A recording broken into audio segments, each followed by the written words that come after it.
షాద్ నగర్ వైపు ఉన్న మన స్వర్గసీమ వెంచర్లో ప్లాట్లు కొన్న వాళ్ళంతా సంతోషంగా ఉన్నారు. ఒక్కసారి విజిట్ చేయండి. మీ ఇంట్లో కూడా ఒక ఆధ్యాత్మిక శోభ, అది చాలా అన్ని చోట్ల అనిపించదు. ఇలాగా ఒక వైబ్రేషన్ ఉందండి.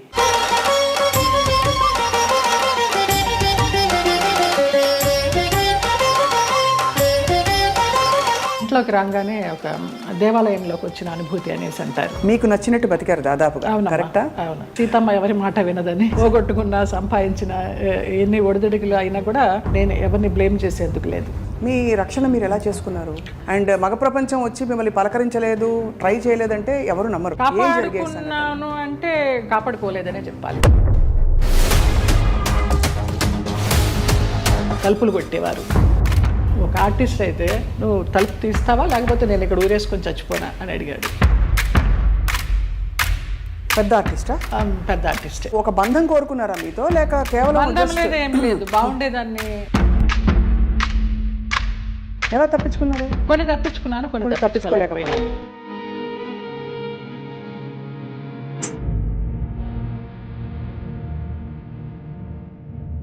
వినిపించలేదనో, తలుపు చప్పుడు వినిపించలేదనో, ఇలాగే మేనేజ్ చేసుకుంటూ కొన్ని తప్పించుకుంటూ, కొన్ని తప్పించుకోలేక, కొన్ని తప్పనిసరిగా.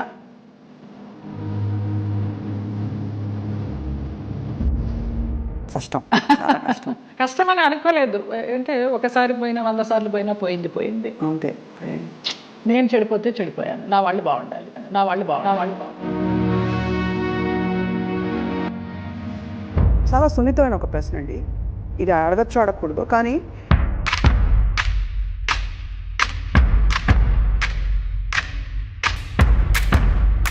వాళ్ళ ప్రవర్తన కూడా ఒక ఒక గాయం చేస్తుంది కదా మనసులో. అట్లా నేను అబద్ధం చెప్పకూడదు, ఎవరు అలాగే ప్రవర్తించలేదు. ఆ పేరు నేను అడగను, ఎందుకంటే మిమ్మల్ని ఇబ్బంది పెట్టను. వారు కనుక ఇంకా ఉండుంటే కనుక ఇంకా ఇబ్బంది పెట్టను. ఓకే. మలయాళం డైరెక్ట్. తెలుగు ఇండస్ట్రీలో బాగానే పోనీ మన ఇంటి పిల్ల అని ఏమన్నా హక్కును చేర్చుకున్నారా మిమ్మల్ని? ఇక్కడ కూడా ఇదేనా? అదే సమయంలో మీరు గాఢమైన ప్రేమలో పడ్డారు కదా. అది కూడా ఎలా పడాల్సి వచ్చిందంటే, ఏడుస్తూ పడుతుంటే అతను నన్ను చంపడానికి అంబాసిడర్ కారులో తీసుకెళ్తున్నాడు. మా ఆయన ఎవరైతే ఉన్నారో ఎక్స్ హస్బెండ్, నిలువెత్తు బాబా. ఫస్ట్ టైం నేను కాషాయ వస్త్రాల్లో అంబాసిడర్ కారు ఇలా ఆపి,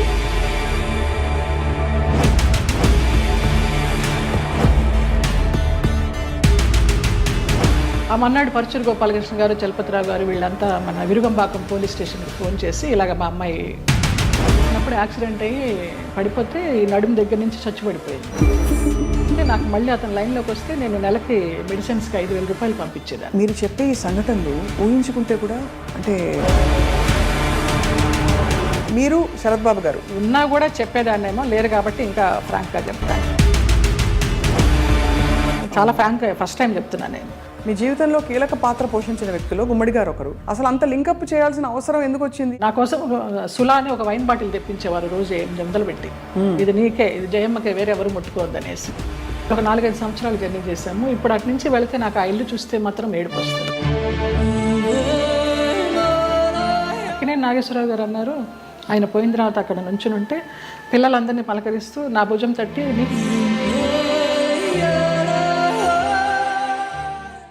అందరికీ నమస్కారం, సాదర స్వాగతం. ఐ డ్రీమ్ మీడియా సగర్వంగా సమర్పిస్తున్న ప్రత్యేక కార్యక్రమం సిల్వర్ స్క్రీన్ లెజెండ్స్. బాహ్య సౌందర్యం తల్లిదండ్రుల వల్ల మనకు కలుగుతుంది.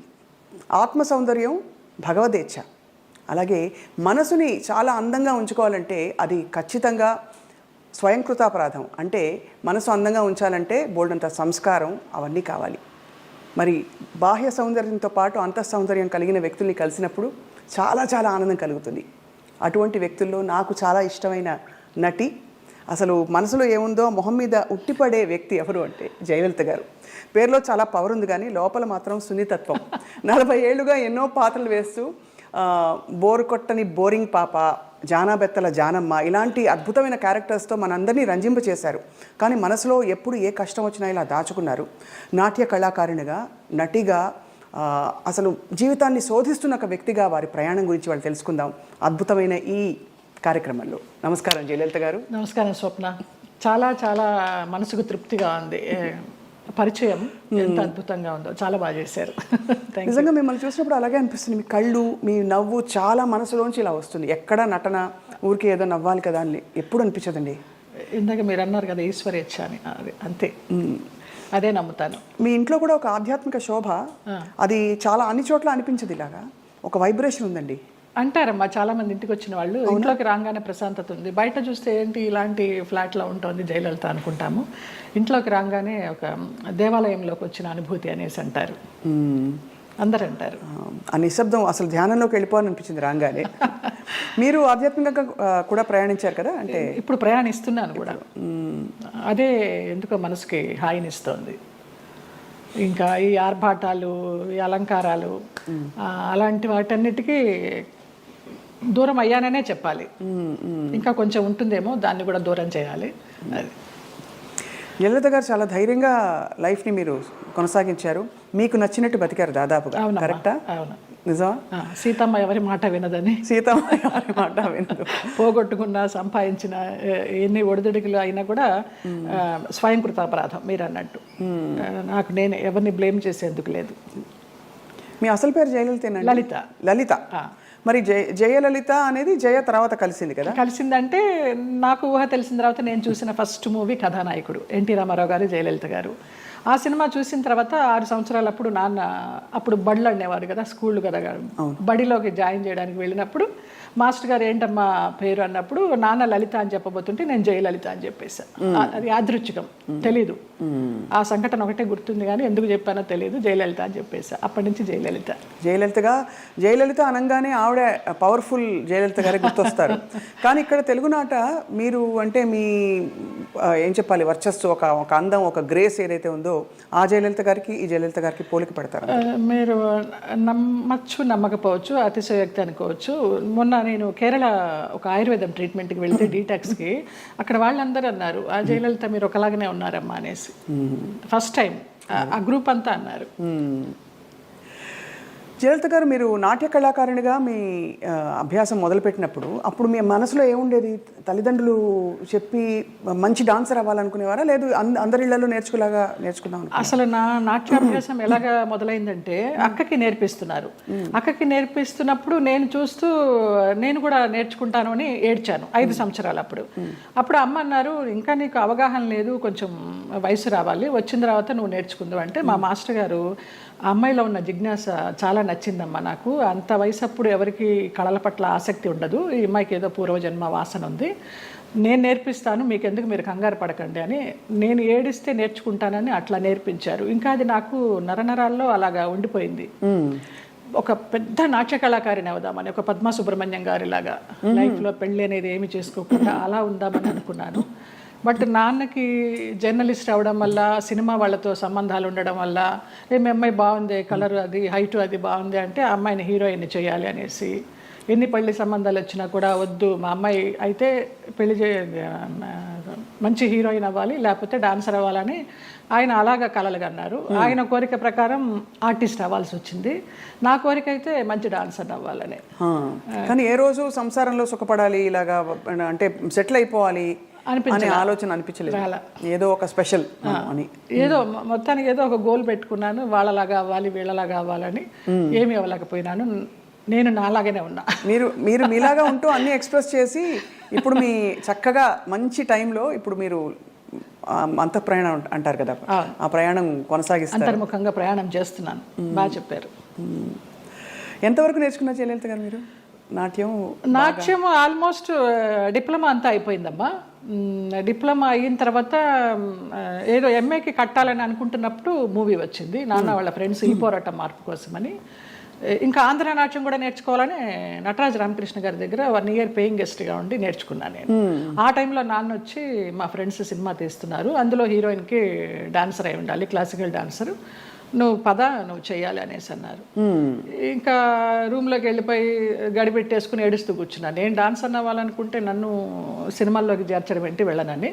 అప్పుడు నటరాజ రామకృష్ణ గారు, కళాకృష్ణ గారు నచ్చజెప్పి, నాన్న ఫ్రెండ్సే కదా తీస్తున్నది, వెళ్ళు, నచ్చితే చెయ్యి, కంటిన్యూ చెయ్యి, ఆఫర్లు వస్తాయి, లేకపోతే మళ్ళీ డాన్సర్గానే ఉండిపోదు అని నచ్చజెప్పి పంపించారు. ఇంకా వన్స్ ఆ రంగంలోకి వెళ్ళిన తర్వాత మరి వెనుదిరిగి నచ్చిందా మీకు సినిమా ఇండస్ట్రీ ఎక్స్పీరియన్స్ అది? మొదట్లో నచ్చలేదనే చెప్పాలి. తర్వాత రాను రాను ఇంకా ఫ్యామిలీ అంతా నా కోసం అని షిఫ్ట్ అయిపోయి వాళ్ళు ఇబ్బందులు పడుతున్నప్పుడు లేదు వీళ్ళందరి కోసమన్నా నేను ఇష్టపడి చేయాలని అలాగా కాంప్రమైజ్ అయిపోయి చేసినవే. చాలామంది నటీమణులు ఈ మధ్య కాలంలో నేను కలుస్తున్నవారు నాకు యాక్చువల్లీ అప్పుడు ఇష్టం లేదు కానీ పరిస్థితుల ప్రభావం, ఆర్థిక పరిస్థితులను కూడా చెప్పారు. మీకు అటువంటి ఇబ్బందులు వచ్చాయి? ఆర్థిక పరిస్థితుల వల్లనే కదా, మరి మేము చాలా మిడిల్ క్లాస్, మరి లోయర్ మిడిల్ క్లాస్ అని చెప్పలేము, అప్పర్ మిడిల్ క్లాస్ అని చెప్పలేము, వయా మీడియా మిడిల్ క్లాస్. నాన్న ఒక ప్రొడ్యూసర్ని నమ్మి మీ అమ్మాయికి హీరోయిన్ ఛాన్స్ ఇస్తామంటే మెడ్రాస్ షిఫ్ట్ అయిపోయారు. షిఫ్ట్ అయిపోయిన తర్వాత ఆ ఛాన్స్ నాకు కొన్ని కారణాల వల్ల రాలేదు. అయ్యో, రానప్పుడు ఇంకేం చేయాలి, ఇంతమందితో వచ్చిన క్యారెక్టర్స్ చేసుకుంటూ పోదామని ఒక గైడెన్స్ లేకుండా, ఒక గాడ్ ఫాదర్ అనేవారు లేకుండా ఏ క్యారెక్టర్ వస్తే ఆ క్యారెక్టర్ చేశా. ఫ్యామిలీ గెట్ ఆన్ అవ్వాలి ఫస్ట్. కానీ నిజానికి మీరు కథానాయికగానే మొదలు పెట్టారు కదా? అవును, ఈ పోరాట మార్పు కోసం కథానాయిక. అవును, బట్ ఆ తర్వాత మీరు అనేది హీరోయిన్ క్యారెక్టర్స్ రాలేదు? ఏమీ రాలేదు. ఆ సినిమా ఏదైతే వస్తుందనుకున్నానో అది పోయింది. ఆ సినిమా టైంలో ఈ పోరాట మార్పు కోసం సినిమా టైంలో సాంగ్స్ కోసం విజయ గార్డెన్స్కి వెళ్ళినప్పుడు ఆ ప్రొడ్యూసర్స్ చూడడము, హీరోయిన్ ఛాన్స్ ఇస్తామనడము, మెయిన్ క్యారెక్టర్ వాళ్ళు ఇవ్వకపోవడం, మెడ్రాస్ షిఫ్ట్ చేసి అదే టైంలో నానా మలయాళం మ్యాగజైన్ వాళ్ళు నన్ను చూసి బాగుంది అమ్మాయి మలయాళానికి హీరోయిన్గా పనికి వస్తుంది అనేసి వాళ్ళు నానా మ్యాగజైన్లో ఇంటర్వ్యూ తీసుకోవడము, అలాగా మలయాళం మూవీస్కి వెళ్ళడం జరిగిందనమాట. మలయాళం మూవీస్లో మరి చేస్తూ అంత మంచి ఇండస్ట్రీ కదా మలయాళం ఇండస్ట్రీ, మరి అక్కడ మీకు ఎక్కువ నిలదొక్కుని ఇప్పుడు ఎలా అయితే సూపర్ స్టార్స్ మనకు ఉంటారు అలాంటి అవకాశాలు రాక, లేకపోతే మీరు ఏదొచ్చినా పర్లేదు అని ఒక? అలా కూడా కాదు. మలయాళంలో ఫస్ట్ నేను చేసింది ఉప్పు మూవీ, ముస్లిం సబ్జెక్ట్, తల్లి కూతురు నేనే డ్యూయల్ రోలు. నాకు దానికి Kerala best actress state award కూడా వచ్చింది. అవును అవును. తర్వాత ఐవి శశి గారు అప్రోచ్ అయ్యారు. అప్రోచ్ అయితే మంచి డైరెక్టర్. అప్పుడు అంటే తెలియదు మనకి ఎలా ఉంటుంది, ఊరికే అవుట్లైన్ చెప్తారు కానివ్వండి, మంచి గ్లామర్ రోలు, కమల్ హాసన్ గారి పక్కన అనేసరికి చాలా ఆనందంగా ఉంటాం కదా. ఫస్ట్లోనే కమల్ హాసన్ గారి పక్కన ఉలగ నాయగన్ ఆయన పక్కన వచ్చింది అని. ఆ ముగ్గురు హీరోయిన్లు శోభన, గీత, నువ్వు అని చెప్పారు. ఓకే అనేసి ఒప్పేసుకున్నాను. అది కట్ చేస్తే విలన్ వైఫ్ వ్యాంపిష్. దాని తర్వాత రామానాయుడు గారు ఇంద్రుడు చంద్రుడిలో కమల్ హాసన్ గారి సెక్రటరీగా ఎవరు బాగుంటారంటే కమల్ హాసన్ గారు నన్ను రికమెండ్ చేశారు. ఆ అమ్మాయి ఎవరో చేసింది జయలలిత, చాలా బాగుంది, ఆ అమ్మాయిని పెట్టండి అని. అలాగే ఇంద్రుడు చంద్రుడిలో కూడా ఒక టైప్ ఆఫ్ వ్యాంప్. అలా అలా కంటిన్యూ అయిపోయినాయి. కానీ శృతిలయల్లో ఒక పాంచాలి క్యారెక్టర్ కానీ, రాజశేఖర్ని మాయ చేసి అతని చేత ప్రోగ్రామ్స్ ఇప్పించి కమిషన్లు అవి తీసుకుని ఆ టచ్ ఉన్నవే వచ్చినాయి అన్నీ నాకు. ఒకలా చూస్తే దానికి ఒక ప్రత్యేక స్థానం ఉంది, అదేం తక్కువని కాదు. కానీ కాదు, అప్పట్లో కాలంలో ఎల్ విజయలక్ష్మి గారు వాళ్ళు ఎంత బాగా చేసేవారు అది. కానీ అది స్వర్ణయుగం, దానికి తగ్గట్టుగా వాళ్ళు అంత ఎలివేట్ అయ్యారు. ఇంకా కొంచెం కొంచెం రాను రాను వెండి యుగాలు, ఈ రాగి యుగాలు ఇవన్నీ వచ్చేసరికి అప్పుడు వాళ్ళు డాన్సర్స్ చేసిన, వ్యాంప్ చేసిన, హీరోయిన్స్ చేశారు, అన్నీ చేశారు. ఆ డైరెక్టర్స్ అంత క్రియేటివిటీ ఉన్న డైరెక్టర్స్. ఇప్పుడు వాళ్ళు కాదని చెప్పడం లేదు, వాళ్ళు ధైర్యం చేసి అన్ని రకాల క్యారెక్టర్లు ఇచ్చేవారు ఒక ఆర్టిస్ట్కి. గిరిజ గారు మామూలుగా కమెడియన్ చేసి నాగేశ్వరరావు గారి పక్కన హీరోయిన్ చేయలేదా? అలా మా తరానికి వచ్చేసరికి వ్యాంప్ అంటే వ్యాంపే, చెల్లెలంటే చెల్లెలే, అలాగైపోయింది. సరే ఏదో ఒకటి, మనకి కళారంగం మనల్ని ఆదరించింది, అభిమానంగా పిలుస్తున్నారు, మన కుటుంబాన్ని పోషిస్తోంది అనే ఒక సద్బుద్ధితోనూ ఒక మంచితనంతోనే గెట్ ఆన్ అవుట్ వచ్చి, అంటే దాదాపు జీవితం నిర్ణయించిన విషయాలని మీరు స్వీకరిస్తూ ఒక నదిలా ప్రవహిస్తూ వచ్చేసారు. అంతే. అది కొంచెం మెచ్యూరిటీ వచ్చిన తర్వాత ఇంకా ఇది కర్మ సిద్ధాంతాన్ని నమ్మడం అలవాటు చేసుకున్న తర్వాత మనకి ఏది ప్రాప్తమో అదే, ఏది రావాలో అదే వస్తుంది, ఎప్పుడు రావాలో అప్పుడే వస్తుంది అన్న తర్వాత మనసుకి చాలా ప్రశాంతంగా హాయిగా ఉంది. ఇంత అందమైన జయలలిత గారు అప్పుడు ఒక అమ్మాయి, అఫ్కోర్స్ నాన్నగారికి పరిచయాలు ఉన్నప్పటికీ కూడా ప్రతి చోటికి నాన్నగారు రాలేరు కదా, మీ రక్షణ మీరు ఎలా చేసుకున్నారు? చుట్టూ ఉంటే మగ ప్రపంచం, అండ్ మగ ప్రపంచం వచ్చి మిమ్మల్ని పలకరించలేదు, ట్రై చేయలేదంటే ఎవరు నమ్మరు. అవును అవును, అంటే అది జగమెరిగిన సత్యం. అలా అని వాళ్ళని ఏం అండలేదు. బట్ ఈ ప్రపంచంలో ఎలా మీరు మిమ్మల్ని మీరు కాపాడుకున్నారు? కాపాడుకున్నాను అంటే కాపాడుకోలేదనే చెప్పాలి. కాపాడుకోలేదు, ఎందుకు అబద్ధం చెప్పడం. పరిస్థితులకు అనుగుణంగా వెళ్ళాను, అందువల్ల నేను పెద్ద ఇబ్బందులు ఏమీ ఎదుర్కోలేదు. కొంచెం ఫ్రెండ్లీగానే మూవ్ అవుతూ, నవ్వేస్తూ. అది వరకు ల్యాండ్ లైన్లు ఉండేవి, ఫోన్లు, ల్యాండ్ లైన్ తీసి పక్కన పెట్టేసేవాళ్ళం. అవుట్డోర్ వెళ్తే తలుపులు కొట్టేవారు. ఒక ఆర్టిస్ట్ అయితే నువ్వు తలుపు తీస్తావా లేకపోతే నేను ఇక్కడ ఊరేసుకొని చచ్చిపోనా అని అడిగాడు. పెద్ద ఆర్టిస్టా? పెద్ద ఆర్టిస్టే ఒక కాలంలో. అంటే ఎందుకు అడుగుతున్నానంటేనండి, మరి అది వాళ్ళు ఒక బంధం కోరుకున్నారా మీతో, లేక కేవలం బంధం లేదు, ఏం లేదు, బాగుండేదాన్ని, యంగ్లో ఉన్నాను, మంచి పర్సనాలిటీ, వ్యాంప్ క్యారెక్టర్లు వేస్తున్నాను, మనస్తత్వం కూడా అదే అయి ఉండొచ్చు అనే ఒక అపోహ. ఎలా తప్పించుకున్నారు? కొన్ని తప్పించుకున్నాను, కొన్ని తప్పించుకోలేకపోయినాను. తప్పలేదు. అంటే మీరు నిర్ణయం తీసుకుని ఎవరైనా ఒక నిర్ణయం తీసుకుని ఇలా ఉండాలని ఉంటే అది వాళ్ళ ఇష్టం, అది కానీ అయిష్టంగా బలవంతంగా గనక ఏ పరిస్థితిలోకి వెళ్ళినా కూడా అది బడి కావచ్చు, ఇంకోటి కావచ్చు, ఇటువంటి ఒక చాలా కష్టం కదండి. ఒకసారి అలాగే ఒక డైరెక్టర్ని రిజెక్ట్ చేశాను అనేసి అతను ఆ క్యారెక్టర్ కట్ చేసి పంపించేశారు. పర్లేదు అనుకున్నాను. అలా కూడా జరిగిన సందర్భాలు. ఆ రోజుల్లో ఎలా ఉండేది జయలలిత గారు మీకు? అంటే మనసులో ఇలా జరుగుతోందని ముందే తెలుసా? వాళ్ళు తలుపులు కొట్టేటప్పుడు భయం వేసేదా, లేకపోతే తెలుసు ఎలా తప్పించుకోవాలనే ఆలోచన తప్పించి ఆ భయాలు అవేమీ లేవు. తలుపులు బద్దలు కట్టలేరు. మన్నాడు ఏమన్నా అడిగినప్పుడు ఏదో దాటేస్తాం, ఏదో ఒక రీజన్ చెప్తాం.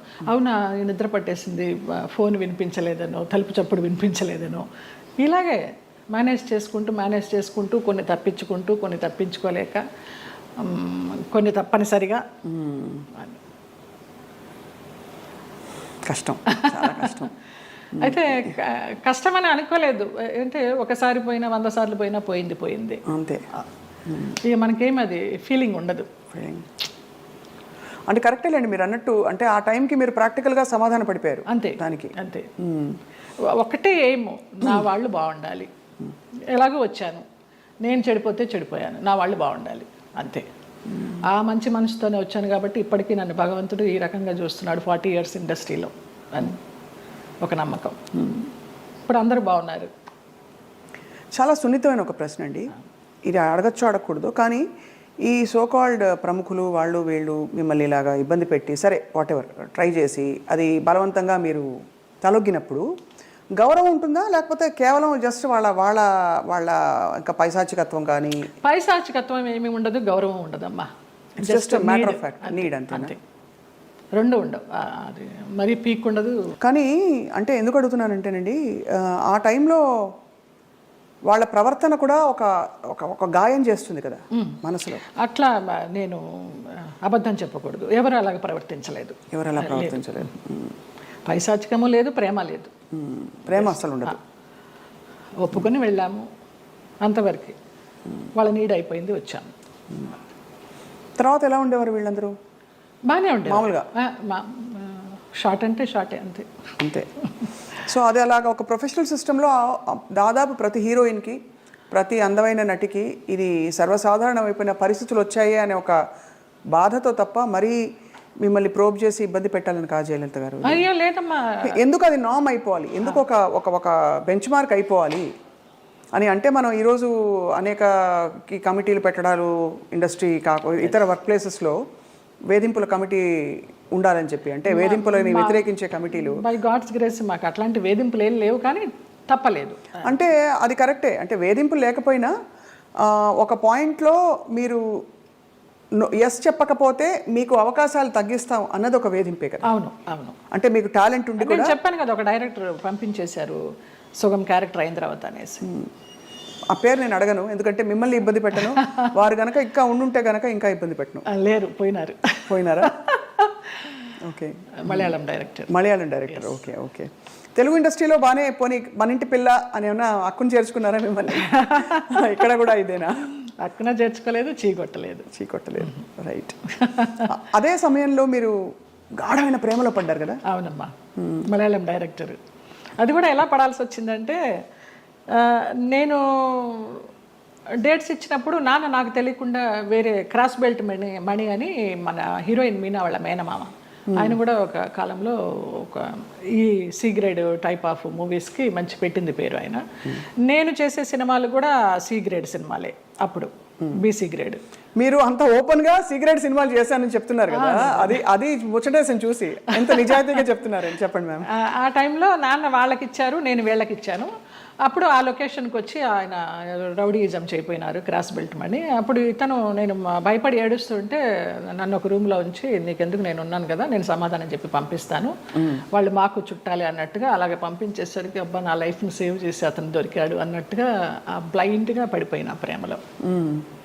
ఆ తర్వాత బ్రహ్మానందం గారి డైలాగ్ లాగా ప్రేమించింది తర్వాత ప్రేమించాల్సి వచ్చింది అన్నట్టుగా కొంచెం కొంచెం తెలుస్తుంది అతని గురించి 7 yearsలో. అయినా కూడా ఏదో మొహమాటంలాగా కమిట్ అయిపోయినాం అన్నట్టు కదా అన్నట్టుగా చేస్తూ వచ్చాను. అందరూ చెప్తూ వచ్చారు పెద్ద జెన్యూన్ కాదు, చూసుకో అనేసి. ఇక లాస్ట్గా అతను కూడా బ్లడ్తో లెటర్స్ రాసేసి ఒక మన ఇప్పుడు ఆ హార్డ్ డ్రింక్స్ అవి తాగుతారు కదా, మన విస్కీ తాగే ఒక బాటిల్ లాంటి దానిలో, అది విస్కీనో మరి బ్రాందీనో తెలియదు, అందులో పాయిజన్ పోసుకుని తాగుతాను, ఇంటి ముందరకు వచ్చేసి చచ్చిపోతానని అంటే ఇంకా అందరికీ ఇంట్లో వాళ్ళకి ఇష్టం లేకుండానే బలవంతంగా నేనే నగలు కొనుక్కొని నేనే పెళ్లి బట్టలు కొనుక్కొని, జయకృష్ణ గారు కొనిచ్చారు పెళ్లి బట్టలు. అలాగా కేరళ వెళ్ళిపోయి చూడటానికరమ్మ కొచ్చిన్లో, చాలా మహిమగల అమ్మవారు, అక్కడ మ్యారేజ్ చేసుకున్నాం. అప్పుడు ఇంట్లో వాళ్ళందరూ ఇంకా నామకే వస్తే వచ్చి అక్షంతలు వేసి భోంచేసేసి వెళ్ళిపోయారు. కాపురానికి పంపించడానికి ఎవరు నాకు కూడా ఉండడం కానీ ఏమీ లేదు. నా అంతటి నేనే చేసుకుని నా అంతటి నేనే వెళ్ళి నా అంతటి నేనే వచ్చా బ్యాక్ టు పెవిలియన్. ఆ టైంలో జయలలిత గారు ఆయనకి మళ్ళీ అంటే ఆయనకి మొదటి పెళ్ళే కదా, ఆయనకి ఇద్దరికి అంటే మీకు కాలేదు, వివాహం కాలేదు, బట్ ఆయనకు కూడా ఏమి. అవును. బట్ ఏ ఇబ్బందులు వచ్చాయి మీ ఇద్దరు మధ్య? డబ్బు, వాళ్ళకి అప్పులు ఎక్కువైపోయినాయి, చాలా విపరీతమైన లావిష్నెస్ వాళ్ళకి. నేను మంచి 3 shift చేస్తూ ఉన్నాను ఆ టైంలో. నా నగలన్నీ అమ్మేసుకున్నారో తాకట్టు పెట్టుకున్నారో తెలీదు. సినిమాలకు వచ్చిన డబ్బంతా కూడా వాళ్ళే తీసుకునేవాళ్ళు. అమ్మ నాన్నకి ఇవ్వద్దనేవారు. అమ్మ నాన్న భయపడి పవర్ ఆఫ్ అటర్నిటీ రాయించుకొని నీకు బిడ్డలు పుట్టిన తర్వాత నేను నీ ఆస్తి నీకు ఇస్తామంటే, ఆ పవర్ ఆఫ్ అటర్నిటీ ఎక్కడికి వెళ్ళి సైన్ చేశావు, అది క్యాన్సిల్ చెయ్యి, బిడ్డను కానీ అంటే అతనికి తెలియకుండా నేను లేడీ డాక్టర్ దగ్గరికి వెళ్ళి నాకు బిడ్డలు వద్దు, ఒక 6 months నేను కొంచెం జాగ్రత్తగా ఉండాలనుకుంటున్నానని అతనికి తెలియకుండా నేను లేడీ డాక్టర్ దగ్గరికి వెళ్ళి ఆ పిల్స్ తీసుకుని వేసుకుంటూ ఆ బిడ్డలు రాకుండా జాగ్రత్త పడ్డా. ఇక తర్వాత 3 monthsకి గొడవలు, 6 months నుంచి కొట్టుళ్ళు, యాసిడ్లు పోస్తాను అనడాలు, గదిలో బంధించడాలు, ఇవన్నీ అయిన తర్వాత ఏడుస్తూ పడుకుని ఉంటే అతను నన్ను చంపడానికి అంబాసిడర్ కార్లో తీసుకెళ్తున్నాడు. మా ఆయన ఎవరైతే ఉన్నారో ఎక్స్ హస్బెండ్ నిలువెత్తు బాబా. ఫస్ట్ టైం నేను కాషాయ వస్త్రాల్లో అంబాసిడర్ కారు ఇలా ఆపి నేను కూర్చున్న వైపు డోర్ తీసి నన్ను గబగబగా లాక్కెళ్ళారు. ఆ మన్నాడు పరుచూరు గోపాలకృష్ణ గారు, చలపతిరావు గారు వీళ్ళంతా మన విరుగంబాకం పోలీస్ స్టేషన్కి ఫోన్ చేసి ఇలాగ మా అమ్మాయి అపాయకరమైన పరిస్థితిలో ఉంది, మీరు వెళ్ళి ఆ అమ్మాయిని బయటికి తీసుకురావాలని చెప్పి అలా ఇంటికి తీసుకొచ్చారు నన్ను. ఆ బాబా సంఘటన అలా జరగడం, ఇక్కడ పరుచూరు గోపాలకృష్ణ గారు, చలపతిరావు గారు ఇలా సహకరించడం అంత యాదృచ్ఛికం. అంటే ఎవరో ఒకళ్ళు భగవంతుడు పంపిస్తాడు అంతే, ఆయన రాడుగా నేరుగా. అంటే మనసు పెట్టి మీరు ఇష్టపడి అన్నీ వదులుకుని ఎవరు లేకుండా మీరు వెళ్ళి చేసుకున్న పెద్ద స్టేట్మెంట్స్ ఇచ్చేసి కళ్యాణం వచ్చినాక వచ్చినా ఆగదనేసి అందరూ అనేవారు, దొంగోళ్ళు బట్టి ముఖంలా ఉన్నాడు, ఎలా నచ్చాడు నీకు, ఎలా నమ్మావే అనేసి. అంటే మీకు ఆ టైంలో మీరు గాయపడిన మీకు అదే ఆయనే రక్షణ ఇచ్చాడు. ఎందుకంటే అంత ముందు అందరూ వచ్చిన వాళ్ళందరూ మీతో మిస్బిహేవ్ చేసిన వాళ్ళు, మీకు ఇబ్బంది పెట్టి మిమ్మల్ని ఏదో ఒకటి రాబట్టారు. సో ఇతను ఏదో ఇస్తారనుకుని మీరు తప్పలేదండి. అంటే నమ్మకపోతే జీవితం ఎందుకండి? నమ్మకం ఇంపార్టెంట్ విషయం, మీరు నమ్మి దెబ్బ తగిలినా కూడా ఆ గాయం ఎక్కువ ఇది కాకుండా భగవంతుడు వచ్చి మిమ్మల్ని కాపాడు. నిజంగా తర్వాత అతను రమ్యకృష్ణతో నీలాంబరి సినిమా చేశాడు కన్నడలో. ఇంకేదో మూవీ చేస్తున్నప్పుడు యాక్సిడెంట్ అయ్యి పడిపోతే ఈ నడుము దగ్గర నుంచి చచ్చుబడిపోతే నాకు మళ్ళీ అతను లైన్లోకి వస్తే నేను నెలకి మెడిసిన్స్కి 5,000 రూపాయలు పంపించేదాన్ని అతనికి. జాలి అవసరమా ఏమో తెలీదు, ఇంకా రుణానుబంధం ఉందనుకుంటా అనేసి. చాలా సంవత్సరాలకి అది. ఒక పాప పుట్టింది అతనికి, వేరే పెళ్లి చేసుకుని. ఆ పాపకి ఇప్పుడు లేదు, నేను చాలా ఒక 4-5 years అయిపోయింది టచ్ లేకుండా. 13 సంవత్సరాలు ఎప్పుడో దాని పుట్టినరోజు అని అది ఇది అంటే ఇక్కడి నుంచి ఏమైనా పంపించేదాన్ని. ఆ పిల్ల అడిగేదంట ఎవరు పంపించారు నాన్న అని. బాబా పంపించారమ్మా అనేవాడంట. బాబా గారు భక్తులా మీరు మొదటి నుంచి? నాకు రమాప్రభమ్మ పరిచయం చేసింది బాబా గారిని ధవళేశ్వరంలో, నల్లబాబా. స్వతంత్ర భారతం అని మన నారాయణమూర్తి గారి సినిమాకి వెళ్ళినప్పుడు ఎందుకో గ్యాప్ వచ్చింది, నీకు ఒక బాబాని చూపిస్తారా అనేసి తీసుకెళ్ళారు ధవళేశ్వరం. అప్పుడు చూడడమే, ఆవిడే పరిచయం చేసింది. తర్వాత ఈ పెళ్ళి విడిపోతాను అన్నప్పుడు ఈ ఇన్సిడెంట్. తర్వాత ఇంటికి వచ్చి వారం రోజులు తర్వాత పడుకుని ఏడుస్తుంటే ఏంటి ఇలాగైపోయింది, బాగుంటాను అనుకున్నాను పెళ్లి చేసుకుని అని ఏడుస్తున్నప్పుడు ధవళ వస్త్రాల్లో నేను ఇలా పడుకుని ఏడుస్తుంటే నా పక్కన కూర్చుని ఆయన ఈ మడికాలు వేసుకొని ఇలాగా చేయి పెడితే నాకు కరెంట్ షాక్ కొట్టినట్టు అయిపోయింది. ఏం పర్లేదు నేను ఉన్నాను ఏడవకనేసి.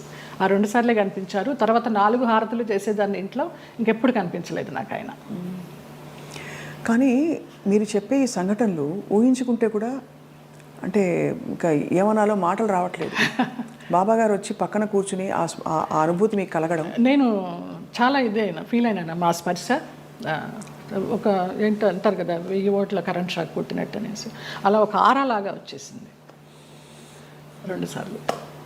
బాబా గారి కోసం ఒక పాట పాడరా, ఒక 2 లైన్లు. ఇక్కడే ఉన్నారు బాబా గారు అనిపించే అంత అద్భుతంగా చెప్పారు మీరు. నువ్వు లేక నాథలం బ్రతుకంతాయోమయం, నువ్వు లేక నాథలం బ్రతుకంతాయోమయం,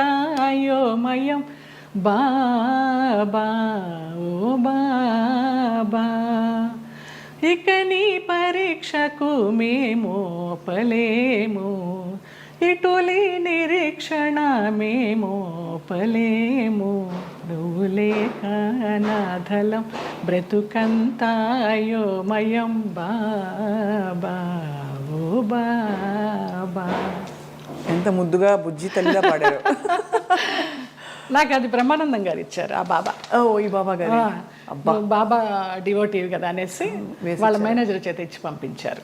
ఎంత ఆయన అసలు ఒక అద్భుతం, ఆయనే ఒక అద్భుతం బ్రహ్మానందం గారు. తిరిగి వచ్చిన తర్వాత మరి పుట్టింటి వాళ్ళు ఏమన్నారు? ముందే చెప్పాం కదా, సంతోషపడ్డారు, వచ్చేసారని. మా అమ్మాయి మాకు వచ్చేసింది, మా సంపాదన మాకుంది అనేసి.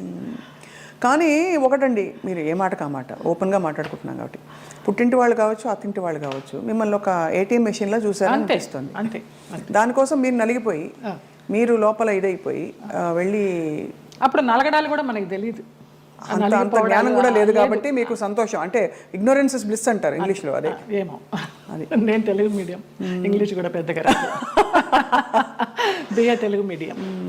అంటే సింపుల్గా చెప్పాలంటే ఎవరి పిచ్చి వారికి రక్షణ, ఆనందం కాకపోయినా మీకు తెలియనితనమే మీకు మళ్ళీ కాపాడింది. ఆ తర్వాత మళ్ళీ ఇప్పుడు సినిమాలు వరుసగా పరచూరు గోపాలకృష్ణ గారు, ఎంత చలపతిరావు గారు మీకు చేసిన, వాళ్ళే నిలబెట్టారమ్మా. తర్వాత రామానాయుడు గారు వాళ్ళంతా వాళ్ళే నిలబెట్టారు. కాకపోతే అప్పుడు ఉన్నంత ఇది డిమాండ్ లేకుండా ఉండే. ఒకసారి పెళ్లి చేసేసుకుని వెళ్ళిపోయి మళ్ళీ వచ్చి నా క్యారెక్టర్లన్నీ అప్పుడు సనా చేసేది ఆ గ్యాప్లో. ఆ తర్వాత అలా వస్తూ వచ్చినాయి, కానీ ముందరంత ఆ 90sలో ఉన్నంత డిమాండ్ లేదు. అంటే ఇది మరీ ఎక్కువ మొన్ననే, అంటే ఒక 20-25 ఏళ్ళ అంటే 92 సెప్టెంబర్ 3 మ్యారేజ్ చేసుకున్నాను. 93 సెప్టెంబర్ 3 1 ఇయర్ మ్యారేజ్ డే రాకుండానే విడిపోయాం మ్యూచువల్ అండర్స్టాండ్ మీద. తర్వాత ఏమి ఇబ్బంది పెట్టలేదా మిమ్మల్ని? ఏం లేదమ్మా అసలు. ఇంకేముంది, అన్ని తీసేసుకున్నారు కదా, ఇంకేముంది ఇబ్బంది పెట్టడానికి. డబ్బులు తీసేసుకున్నారండి? తీసుకున్నారు, చాలా చాలా ఖర్చు.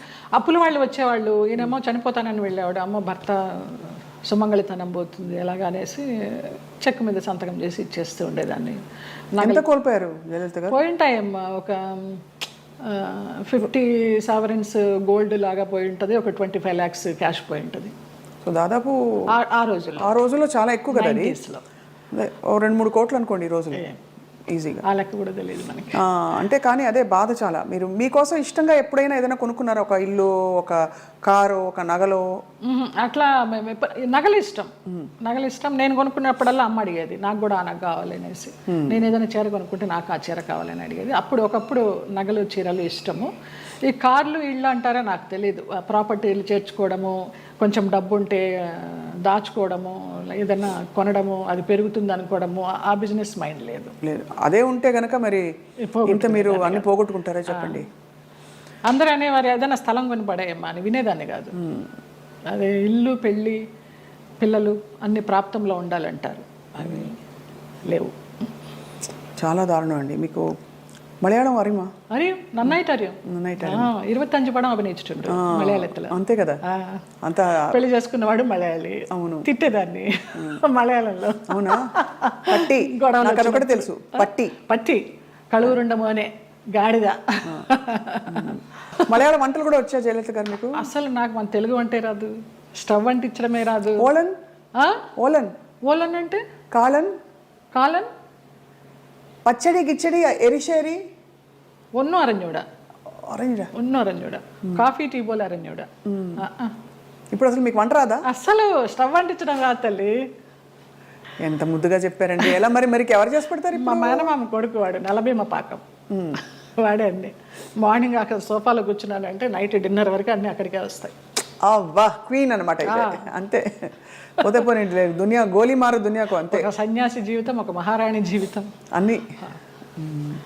అయితే అప్పుడు మళ్ళీ మీరు పుంజుకుని తిరిగి వచ్చాక ఎవరు చెప్పేవారు మీకు మంచి చెడు ఇంత గాయం అయి తిరిగి వచ్చారు, రెమ్యూనరేషన్ ఎంత అడగాలి, రోల్ ఒప్పుకోవాలా వద్దా, రోల్ కట్ చేసేస్తే అడగాలా వద్దా, మీకు ఇవ్వవలసిన సౌకర్యాలు సెట్లో మీకు ఏదో ఇలాంటివి ఇస్తున్నారు, ఫ్లైట్ ఇస్తానని ఇవ్వలేదు, ట్రైన్ ఇచ్చారు, ఈ అడ్జస్ట్ అవ్వాలా లేదా, ఈ మంచి చెడులు ఎలా తెలిసేవి మీకు?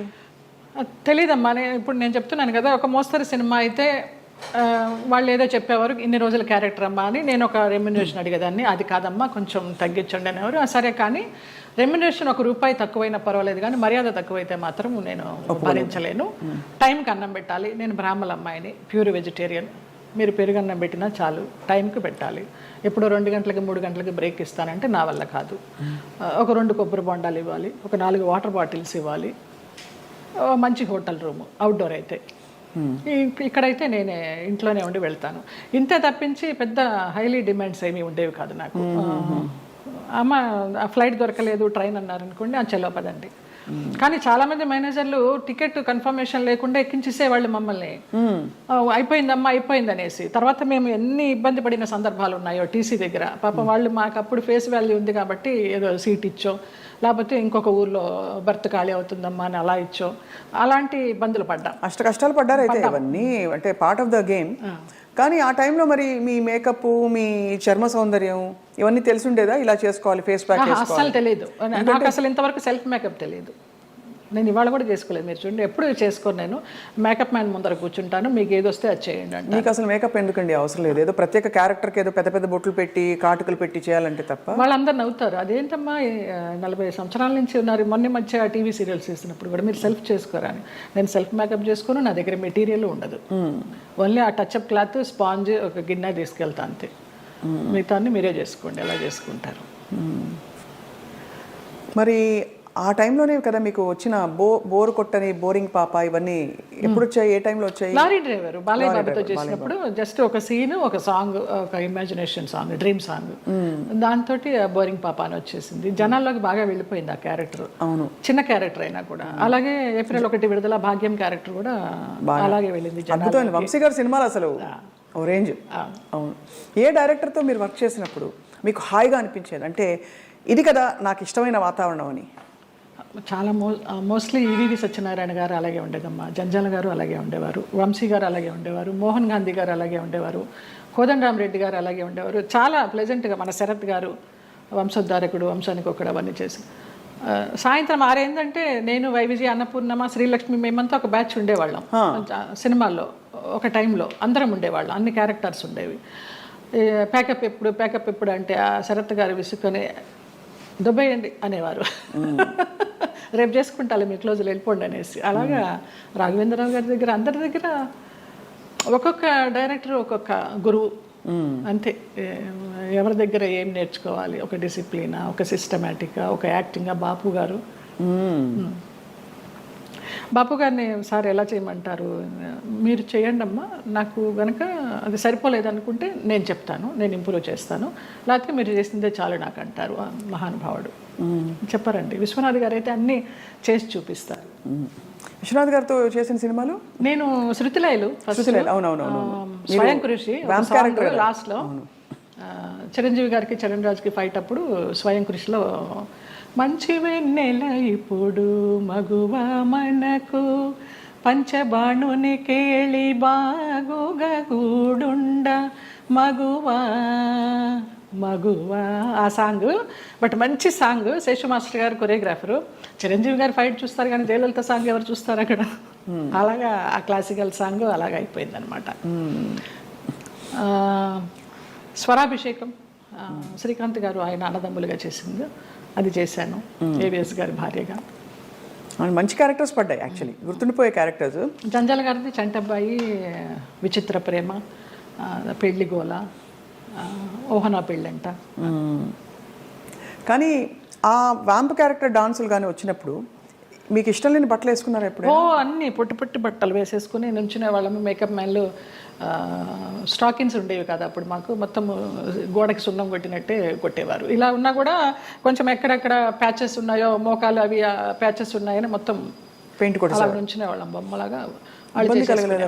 ఏం కలిగేది కాదు, అలవాటైపోయింది. నేను ఆ డ్రెస్ వేసుకొని కూర్చున్నా కూడా మా అసిస్టెంట్ తీసుకొచ్చి టవల్ కప్పేవాడు. వచ్చి తీసిపారే, ఇది కప్పుకున్న దగ్గర నుంచి వాళ్ళకి ఆత్రం ఏముంది లోపల అని. ఇది మూసినంత వరకే కదా ఆత్రం, ఇది తెరుచుకుంటే ఏముంది, తీసి పడేసేదాన్ని. మళ్ళీ షార్ట్కి తీయాలి, అప్పుడు విచిత్రంగా చూస్తూ ఉంటారు.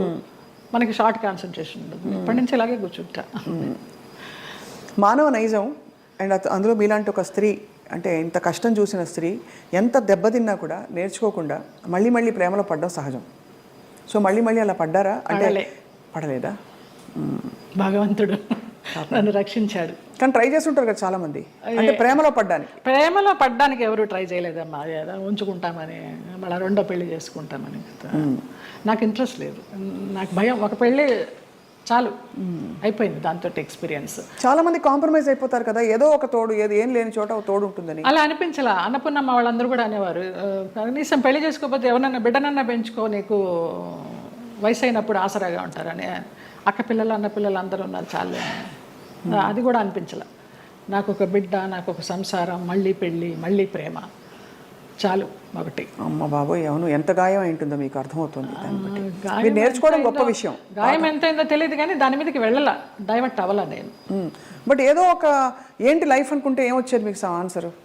ఇప్పుడు ఫర్ ఎగ్జాంపుల్ పొద్దున్న లేస్తే మేకప్ వేసుకుని సెట్లో ఉండి వాళ్ళకి కావాల్సినట్టు రోజంతా ఉన్నప్పుడు మనకు కావాల్సినట్టు మనం ఉండే టైం ఉండాలని అందరికీ అనిపిస్తుంది. అలా ఉంటుంది కదా, ఏదో ఒక మంచి ఫ్రెండ్స్ ఉన్నారా మీకు? అట్లా కూడా ఎవరు లేరు. ఇప్పుడు రాగిణి, రక్ష, లతాశ్రీ వాళ్ళందరూ సోకాళ్ళు వాళ్ళందరూ ఎప్పుడైనా మీ మధ్య ఎప్పుడు ఈర్ష్యలు, కాంపిటీషన్లు ఏమీ లేవా? ఎప్పుడు లేదు. ఈ చీర నువ్వు తీసుకో, నువ్వు కట్టుకో, ఎలాంటి ఫ్రెండ్స్? ఎన్నో అలాంటివి ఎన్నో. నేను రాగిణికి ఎన్ని ఇస్తాను చీరల నగలు, పాపం పాడైపోయినవి కూడా అది మళ్ళీ రిపేర్ చేసుకుని, అక్క నువ్వు ఇచ్చింది చూడు ఎంత బాగుందో, కట్టుకున్నాను అంటుంది. అలాంటిదే తప్పించి నువ్వు కట్టుకుని ఇప్పేసిన చీర నాకు ఇస్తావేంటి, అలాంటివి ఏం లేదు. ముందర అడుగుతుంది, అక్కలకి ఆ వదిలినకి చీరలు తీస్తున్నాను అంటే అక్క నన్ను గుర్తుపెట్టుకో, నాకు కూడా ఇవ్వంటుంది. అలా చాలా మందికి ఇచ్చిన సందర్భాలు ఉన్నాయి. సో 90వ దశకం ఆరంభంలో మీకు మ్యారేజ్ ఫెయిల్ అయిన తర్వాత దాదాపు మీరు ఒంటరి ప్రయాణం. అమ్మ నాన్న వాళ్ళు? అమ్మ నాన్న 99లో అమ్మ పోయింది, 2005లో నాన్న పోయారు. తర్వాత 2003లో నేను హైదరాబాద్ షిఫ్ట్ అయ్యాను. ఇంకా అక్కడ ఉన్న ఒక ఇల్లు అమ్మేసి అక్కల అన్నలు అందరూ వేరే వేరే కాపురాలు పెట్టేసుకున్నారు. ఆ డబ్బుతో ఇక్కడికి వచ్చి నేను మధురానగర్లో చలపతిరావు గారు చెప్పి ఆయన ఉండే ఫ్లాట్స్లోనే పైన పెంట్ హౌస్ కొనుక్కున్నాను. ఓరిని బ్రహ్మ బంగారం గాను, ఏవిఎస్ గారి సినిమా షూటింగ్ అప్పుడు. నీకు ఆఫర్స్ ఉంటాయో లేవో తర్వాత విషయము, ఆత్మీయులందరూ ఇక్కడ ఉన్నాం కదా వచ్చేసే అన్నారు. అలాగే వచ్చేసాను. మూవీ ఆఫర్స్ కోసం రాలేదు నేను, వచ్చాను చిన్న చిత్తగా చేస్తూ వచ్చాను. 2007లో చిట్టిబాబు గారు, మన రాజబాబు గారు తమ్ముడు, వాళ్ళు ల్యాండ్ ఓనర్స్, ఈ ల్యాండ్ ఓనర్స్ ఇక్కడ కడుతున్నారు, బాగుంది చూడు అనేసి అంటే వచ్చాను, నచ్చింది, వాస్తు అది బాగుంది, కొనేసుకున్నాను. ఇంకా 2007 నుంచి ఇక్కడే. చాలా అద్భుతంగా మెయింటైన్ చేస్తున్నారు మీరు. అంటే ఎక్కడ కూడా ఇది పాత అపార్ట్మెంట్ కొత్త అపార్ట్మెంట్ లాగే అనిపిస్తుంది, మోడల్ అండ్ అలాగే ఇంటీరియర్స్ చేయించడం. ఇంటీరియర్స్ అంతా మీ టేస్టేనా? అబ్బాయి నాకు అసలు టేస్ట్ అనేది లేదు. అయ్యో, అంత గుడ్డెద్దు చేలో పడ్డట్టేనమ్మా. ఏదో చేసుకుంటాము, అందరూ వచ్చి బాగుంది అంటారు. దానికోసం టైం వెచ్చించి ఇది చేస్తే ఎలా ఉంటుంది, ఇది చేస్తే ఎలా ఉంటుంది, ఆ థాట్ లేదు, ఆ ఓపిక లేదు. సో అలా మరి జీవితం అలా నడుస్తూ మీరు వచ్చారు. మధ్యలో మీరు శరత్ బాబు గారు ఒక, అది మనసు బంధం అని చెప్పచ్చా? మనసు బంధమే. నేను బాగా అనుకున్నాను, ఆయన కొంచెం అనుకుని వదిలేశారు. ఇప్పుడు ఆయన ఉన్నా కూడా చెప్పేదాన్నేమో, లేరు కాబట్టి ఇంకా ఫ్రాంక్గా చెప్తాను. ఆయనతోనే యాత్రలన్నీ చేశాను. మహానుభావుడు దేవుడు నాకు ఒక గైడ్ని పంపించాడు అనుకున్నాను, లేకపోతే నేను అన్ని యాత్రలు మంచి చేసేదాన్ని వ్యక్తి కాదు. అండి చాలా. చాలా మంచి వ్యక్తి, అందులో ఏమీ సందేహం లేదు. ఒకరి రూపాయి తినరు, ఒకరికి పెట్టరు. ఆయన ఫ్యామిలీ వరకు ఆయన చూసుకుంటారు కానివ్వండి, అది లేదు, ఆ గుణం లేదు. ఆ టైంలో మిమ్మల్ని వివాహం చేసుకునే టైంలో కొంతమంది ఇండస్ట్రీ ప్రముఖులే ఆపారు ఆయన్ని, లేకపోతే మీ ఇద్దరు అవును తెలుసు, పెళ్ళయి సెటిల్ అయ్యేవారు కూడా అన్నారు అంట, నిజం? చాలా ఆలోచనలు చేశాము, ఒక బిడ్డను కూడా కందామని ఆలోచన చేశాము, దానికి అన్ని ప్లానింగ్స్ వేసుకున్నాము. తర్వాత ఆయన ఆలోచిస్తూ ఉంటారు, సంవత్సరాల తరబడి ఆలోచిస్తూ ఉంటారు. ఒక విషయం చెప్తే ఒక 100 రకాలుగా ఆలోచించి, లలిత ఇలా వద్దేమో అలా వద్దేమో, మనం ఎవరన్నా కానీ వాళ్ళు మన ఇద్దరం పోయామనుకో అమ్మాయిని ఆస్తి కోసం ఏమన్నా చేస్తారేమో, ఇలాగంతా కూడా చెప్పేవారు. నేను చాలా ఫ్రాంక్గా ఫస్ట్ టైం చెప్తున్నాను, నేను వాళ్ళ ఫ్యామిలీ మెంబర్స్ నేనేమి లెక్క చేసేది లేదు. వాళ్ళ ఫ్యామిలీ మెంబర్స్లో ఒక తమ్ముడు నాతో చాలా క్లోజ్గా ఉంటాడు, ఒక తమ్ముడు ఫ్యామిలీ. ఇప్పుడు కూడా వారి అబ్బాయి మీతో టచ్లో ఉన్నారు ఉన్నాడు అని అంటారు. అంటే పిల్లలాగానే ఎక్కడ మిమ్మల్ని ఒక శత్రువుగా చూడలేదు కుటుంబానికి? లేదు లేదు. కుటుంబానికంటే వారి కుటుంబానికి, వారి కుటుంబంలో ఎవరికి నేను పెద్ద తెలియదు, మా మధ్య ఏం జరిగిందని కూడా ఎవరికి తెలియదు. ఈ తమ్ముడు గారి ఫ్యామిలీకి తప్పించి వాళ్ళకు కూడా అంతంతే పైపైనే, నాకు ఆయనకి పరిచయం ఉందనే తప్పించి కొంచెం డీప్గా వెళ్ళామనేది తెలియదు. మీరు రమాప్రభ గారితో చాలా క్లోజ్ కదా ఒక టైంలో. రమాప్రభ గారు శరత్బాబు గారిని చాలా విమర్శించేవారు, చాలా ఇంటర్వ్యూలో బహిరంగంగా తిట్టారు. ఎందుకు మీ దృష్టిలో ఎందుకు ఇంత మంచి వ్యక్తి అని మీరు చెప్తున్నారు? మీ మనసుతో చూస్తే అవును కదా కరెక్ట్ అనిపిస్తుంది, ఎందుకంటే మీరు ఎవరిని అసలు మిమ్మల్ని హాని చేసిన వాళ్ళనే మీరు జడ్జి చేయని వ్యక్తి.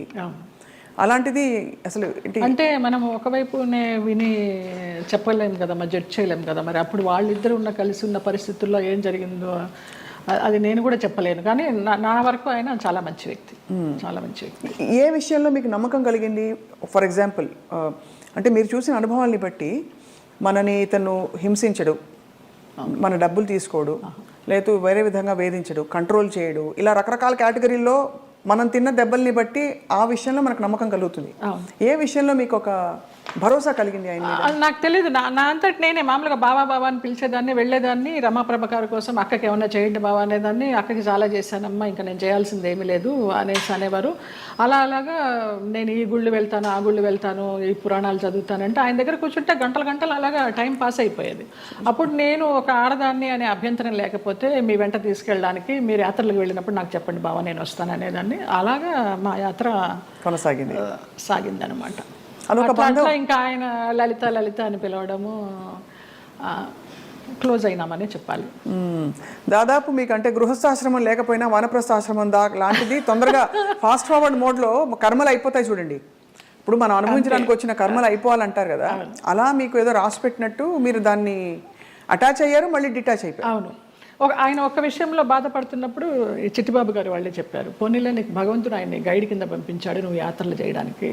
ఆయన పోయినప్పుడు బాధపడితే మంచి వ్యక్తి వెళ్ళిపోయారు అనేసి అన్నారు. ఇంకా అప్పటితో ఆ ఆలోచన కూడా లేదు. ఇంకా వెళ్ళాను, హాస్పిటల్కి వెళ్ళేదాన్ని, చూసేదాన్ని, అసలు మన సృహలోనే లేరు. లాస్ట్ ఇయర్ February 14th నాడు, వ్యాలంటైన్స్ డే నాడు హాస్పిటలైజ్డ్ అయిన మనిషి May 21st నాడు పోయినారు. చూడలేకపోయారు కదా? చూడలేకపోయిన వాళ్ళం. బావా బావా అని పిలిచేదాన్ని, అయ్యప్ప అని పిలిచేదాన్ని ఆయన్ని.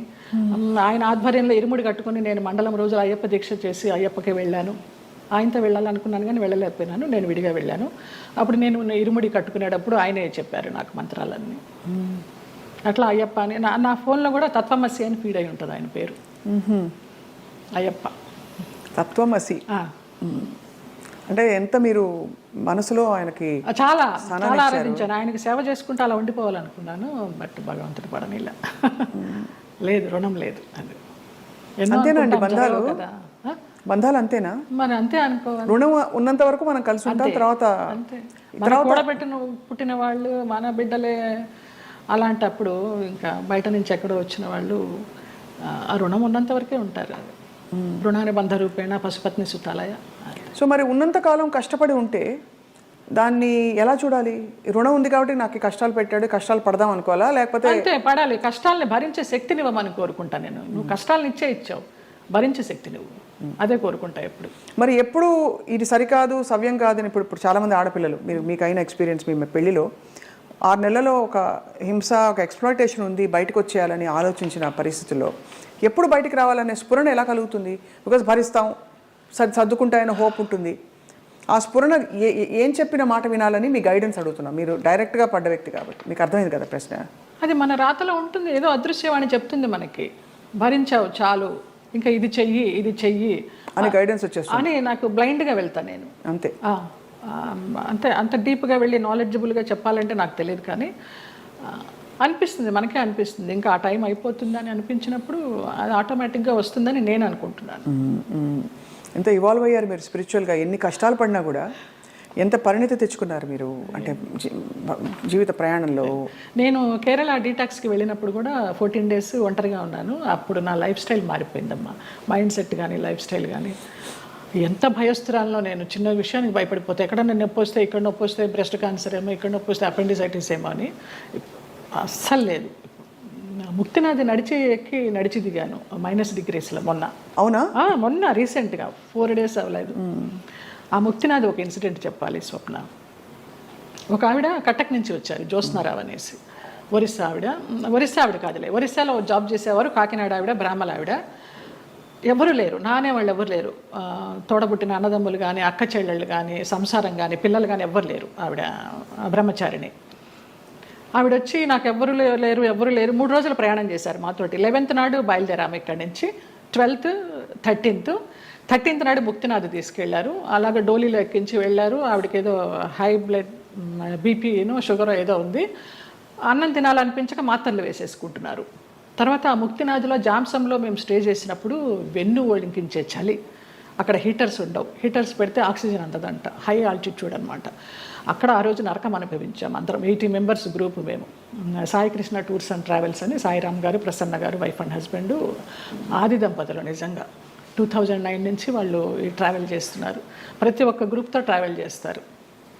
ఇంకా నేను లైఫ్ జర్నీ అంతా వాళ్ళతోనే యాత్రలు కంటిన్యూ చేయాలని వాళ్ళతో చెప్పి కూడా వచ్చా కన్ఫర్మేషన్.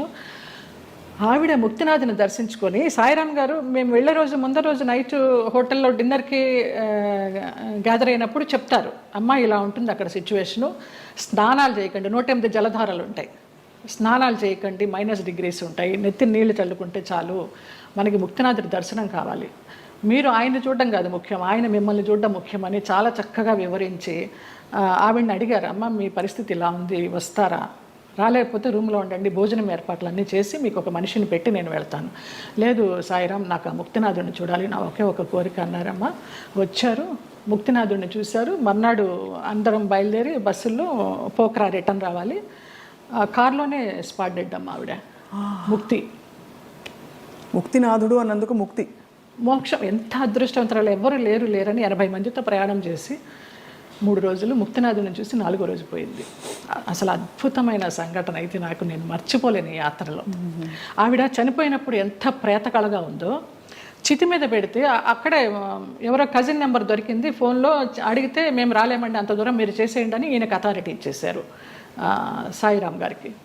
అక్కడ ఆర్మీ సహాయంతో ఆయన మన హిందూ సాంప్రదాయంలో ఆమెకి దహన సంస్కారాలు చేస్తే, చితి మీద పెట్టినప్పుడు ఆవిడకి ఫోటో తీస్తే ఎంత చిద్విలాసంగా ఉందో తెలుసా అమ్మ ఆవిడ ముఖం. చనిపోయినప్పుడు ఈ 4 బయటకు వచ్చేసి కళ్ళు తేలేసి ఉన్న మనిషి హాయిగా అలా ఉంది. అసలు అది జన్మలో మర్చిపోలేను. అంతకుముందు రోజు అడిగారు, ఎవరికి ముక్తి కావాలంటే 2 చేతులు ఎత్తా నేను, ఏం మీకు లగేజ్ లేదా అని అడిగారు. నాకు ఏ లగేజ్ లేదన్నాను. అంటే వెనకాల బంధాలు లేవా అనేసి. మీరు అనుకుంటే కాదు దేవుడు అనుకోవాలి, ఆయన ఎవరికి ఇవ్వాలో వాడికే ఇస్తారు అనేసి. అలాగా ఆవిడ అదొక అద్భుతమైన సంఘటన. ఆనందించాం, ఆవిడ పోయినందుకు బాధపడలేదు. ఎంత అదృష్టవంతురాలు, ఎంత చక్కని అనాయాసన మరణం అంటారు కదా, అలా. కార్లన్నీ ఆగినా ఏంటనంటే పోయారు.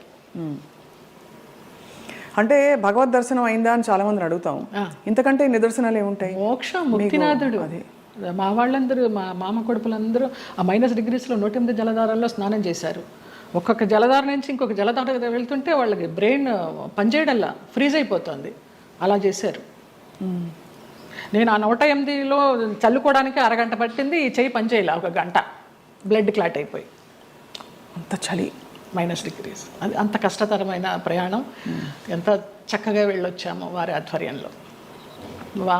ఈ సందర్భంగా ఆ దంపతులకు పాదాభివందనాలు.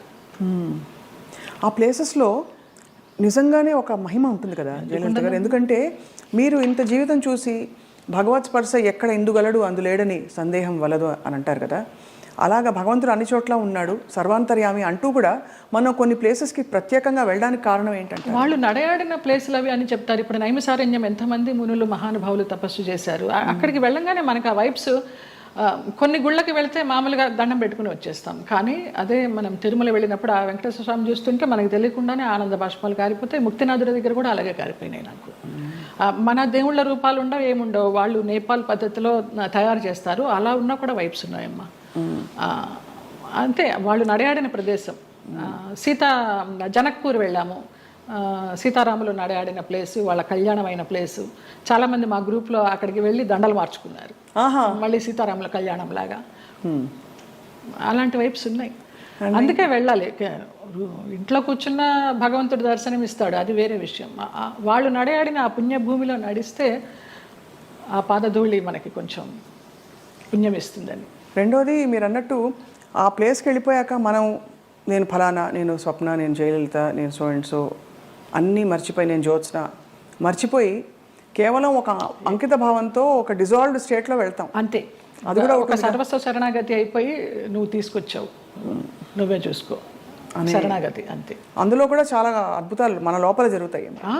అద్భుతాలు అంటే మన అహంకారం కరగడం అన్నీ కదా, మనకి తెలియకుండానే అది ఉద్వేగం అది అంతా వచ్చేస్తుందమ్మా. అదే నేను సంజయ్తో అదే అన్నాను. సంజయ్ కదా ఇంటర్వ్యూ ఏర్పాటు చేసింది, సంజయ్ కిషోర్. నాకు గుంటూరులో చిన్నప్పటి నుంచి వాడు నన్ను కొట్టేవాడు. వాడు కొడుతుంటే నేను పరిగెత్తేదాన్ని. వాళ్ళ ఇల్లు పెద్ద ఇల్లు గుంటూరులో, ఎంత పెద్ద ఇల్లు. కొడుతుంటే పరిగెత్తాడాన్ని, తర్వాత వాడిని ఎత్తుకునేదాన్ని. వాడు ఈ రోజున ఇంత గొప్పవాడైనాడంటే చాలా సంతోషము. చాలా పద్ధతైన మనిషి, ఎంత పద్ధతైన మనిషి. వాళ్ళ ఇంట్లో వాళ్ళ అమ్మగారు నాకు పెద్దక్కలాగా, పాపాయి అంటే ఆవిడ. నా అభివృద్ధికి ఆవిడ సంతోషిస్తుంది.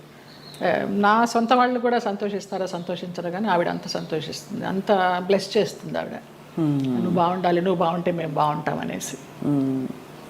లేదు, మీరు బాగుంటారు, మీ చుట్టూ ఉండేవాళ్ళు అంటే మీకు భగవద్ రక్షణ ఉందని క్లియర్గా ప్రూవ్ అయిందమ్మా. నాకు చాలా ఈ యాత్ర తర్వాత నాకు భగవదానుగ్రహం మెండుగా ఉందని చాలా నమ్మకం వచ్చింది నిజంగా. ఇంకా అసలు ఏమూలో ఉన్న భయం కాస్త పటాపంచలైపోయింది, ఏం లేదు. మీ జీవితంలో కీలక పాత్ర పోషించిన వ్యక్తులు గుమ్మడి గారు ఒకరు. ఇది గతంలో లోగడ మీడియా వాళ్ళు చాలా సందర్భాల్లో అడిగారు, రకరకాలుగా లింకప్లు రాశారు మీకు వారికి. అసలు అంత లింకప్ చేయాల్సిన అవసరం ఎందుకు వచ్చింది? అంటే మీరు కేవలం వెళ్ళి ఇప్పుడు ఒక మనిషి ఇంకో మనిషి సేవ చేయొచ్చు, చూసుకోవచ్చును. స్త్రీ పురుషులు కావడంతో అలా రాశారు. ఏ స్త్రీ పురుషులైన వయసు భేదం లేదమ్మా. నా తండ్రి వయసు ఆయనకి. మేము సినిమాలన్నీ మానేసుకొని పొద్దునైతే ఆయన ఫోన్ చేసి, నా గొంతు పొద్దున్నే కొంచెం మగవాడి వాయిస్ లాగా ఉంటుంది. పొద్దున్న లేవగానే ఫోన్ చేస్తే బాచి అనేవారు. బాచి అనుకోండి, బాచి లిఫ్ట్ చేశాడు. బాచి కాదండి నేనే జయమ్మ అంటే, జయమ్మ నీ గొంతు ఏంటి అలా ఉంది, మంచు మార్గే గొంతులాగా ఉంది. ఇంకొక ఎవరినో పోల్చేవారు అనమాట. ఏం చేస్తున్నావు ఇవాళ, ఏం తీసుకొస్తున్నావు వంట, అలాగా ఆయన్ని మేము అభిమానించి మహామహులు. వాళ్ళ సేవ చేసుకోవడానికి పూర్వజన్మ సుకృతం ఉండాలి నిజంగా. తల్లిదండ్రి లేరు, వాళ్ళ ప్లేసుల్లో వాళ్ళని ఊహించుకొని, ఆ లెజెండ్స్ వాళ్ళు చేసిన క్యారెక్టర్స్ ఊహించుకొని మనకి ఇంత గొప్ప అవకాశం వచ్చిందే, వారితో కూర్చుని భోంచేసేయడం కానీ, వారితో కూర్చుని పేకాడడం కానీ, వారితో కూర్చుని వైన్ తీసుకోవడం కానీ. నా కోసం సులా అని ఒక వైన్ బాటిల్ తెప్పించేవారు రోజు 800 పెట్టి, ఇది నీకే, ఇది జయమ్మకే, వేరే ఎవరు ముట్టుకోవద్దనేసి. అంత అభిమానంగా కొన్ని సంవత్సరాలు, ఒక 4-5 సంవత్సరాలు జర్నీ చేశాము. ఇప్పుడు అటు నుంచి వెళితే నాకు ఆ ఇల్లు చూస్తే మాత్రం ఏడుపు వస్తుంది. అవును, మీరు చెప్పారు. ఎంత మంచి. ఆయన కుటుంబ సభ్యులు ఎవరు లేరా ఆ టైం? ఉన్నారు, ఎందుకు లేరు. ఆయన కూతుళ్ళు, బిడ్డలు, కొడుకులు. ఒక కొడుకు US లో ఉండేవాడు, ఒక కొడుకు చెన్నైలో. వాళ్ళెవరూ సరిగ్గా చూసేవారు కదా. నా ఫోన్ నుంచి నేను ISD చేసి ఇచ్చేదాన్ని అమ్మా ఆయనకి మాట్లాడడానికి. కొడుకు పుట్టినరోజు అంటే విష్ చేయడానికి కానీ, లేకపోతే ఆయనకి ఏదైనా బాగాలేకపోతే చెప్పడానికి కానీ. ఎప్పుడైనా వాళ్ళందరూ మిమ్మల్ని, ఆడపిల్లలు వచ్చేవారు. ఇక్కడ సాంబమ్మ అని ఒక ఆవిడ ఉండేది, ఆవిడ వచ్చి చూసిపోతూ ఉండేది. శారద బెంగళూరులో ఉండేది, ఇప్పుడు ఇక్కడే షిఫ్ట్ అయిపోయింది. విజయమ్మ చెన్నైలో ఉంటుంది, ఇంకొక చిన్నమ్మ అమెరికాలో ఉంటుంది, ఒక ఆవిడ క్యాన్సర్తో పోయింది. ఫోన్లు చేస్తూ ఉంటారు. కానీ లాస్ట్లో ఆయనకి ఒంట్లో బాగాలేనప్పుడు ఆయన పక్కన అంబులెన్స్లో కూర్చుని హాస్పిటల్లో జాయిన్ చేసింది నేనే. ఇంకా ఆయనకి వెంటిలేషన్ తీస్తారనగా జయ ఇట్రా అనేసి నన్ను ఇట్లా గుండెల మీద పడుకోబెట్టుకున్నారు, పోయినారు. ఫస్ట్ పోయిందని తెలిసింది కూడా నాకే. ఆ పోయినప్పుడు ఇంకా నేను బయటకు వచ్చేసాను. ఇంకా ఆ తెల్లవారుజాము నుంచి వాళ్ళ పిల్లలు రావడం, అది అక్కినేని నాగేశ్వరరావు గారు అన్నారు, ఆయన పోయిన తర్వాత అక్కడ నుంచుని ఉంటే పిల్లలందరినీ పలకరిస్తూ నా భుజం తట్టి నీకు చాలా లోటు గుమ్మడి గారు పోవడం అన్నారు. నమస్కారం. మహానుభావులు వాళ్ళంతా అంతే. No comments. అందుకంటే అంటే ప్రపంచం అలా ఉందండి ఇప్పుడు. అలా ఉంది. ఒక మనిషికి మధ్య ఏదో ఒక ఎంత విచిత్రమైన అనుబంధం అండి. మీరు నిజంగా ఏమీ ఆశించలేదు. ఎవరికైనా వండి పెట్టాలంటే ఇంకో కొంచెం తక్కువ వయసు వాళ్ళు దొరకరా చెప్పండి. అది ఏదో ఒక ఒక ఆత్మీయత కలిగి కదా మీరు. అంతే. ఆ టైం ఆ పీరియడ్ ఆయనతో మేము గడపాలి అంతే. ఆయన క్లబ్కి వెళ్ళడం కూడా మానేశారు మేము పరిచయం అయిన తర్వాత. ఇంకెందుకు నా క్లబ్, హాయిగా ఇక్కడే కూర్చుందామనేవారు తక్కువ. బాగా ఆయనతోటి చాలా ఆ టైము మళ్ళీ తిరిగి రాదు. కానీ అందరినీ పోగొట్టుకున్నారనే బాధ అండి. నేను అందరూ వెళ్ళిపోయారు కదా. శరత్ బాబు గారు వెళ్ళిపోయారు, గుమ్మడి గారు. ఆ బంధం ఎలాంటి బంధం అని అడిగి కాదు, తండ్రి కూతుర్ల బంధం అవ్వచ్చు, గురు శిష్యుల బంధం అవ్వచ్చు. మీ ఆత్మకి బాగా అంటే ఒక విధమైన సొలేస్ ఇచ్చే వ్యక్తులందరూ దూరం అయ్యారు కదండి. వాళ్ళు దూరం అవుతుంటే భగవంతుడి దగ్గర అవుతున్నాడు. వాళ్ళు దూరం కాకుండా ఉంటే భగవంతుడిని పెద్ద పట్టించుకునేదాన్ని కాదేమో. వీళ్ళందరూ ఉన్నారు కదా నాకు అనేసి. ఏం జరిగినా మన మంచికి. ఇప్పుడు ఎలా మీ దైనందిన జీవితం ఎలా ఉంటుంది? సీరియల్స్ మానేశాను. సినిమాలా రావు పెద్దగా నాకు తెలిసి. ఎందుకు మానేశారు సీరియల్స్? వద్దనుకున్నాను. ప్రేమెంత మధురంలో ఒక బ్యాడ్ ఇన్సిడెంట్, గాయమైంది హృదయానికి. ఏమైంది? ఎవరో పేరు ఊరు లేని ఆర్టిస్టు ఒక అమ్మాయి ఎంటర్ అయింది ఒక 6 months బ్యాక్. నేను మానేసే ముందర 3 సంవత్సరాలు అంత చక్కగా బాండింగ్ తోటి నిజంగా తల్లి కొడుకుల్లాగానే నేను, శ్రీరామ్ కానీ అందులో చేసిన వాళ్ళందరూ కానీ అలాగే క్యారెక్టర్ పరంగా మేము యాక్ట్ చేయలేదు అసలు. జీవించాం మేము.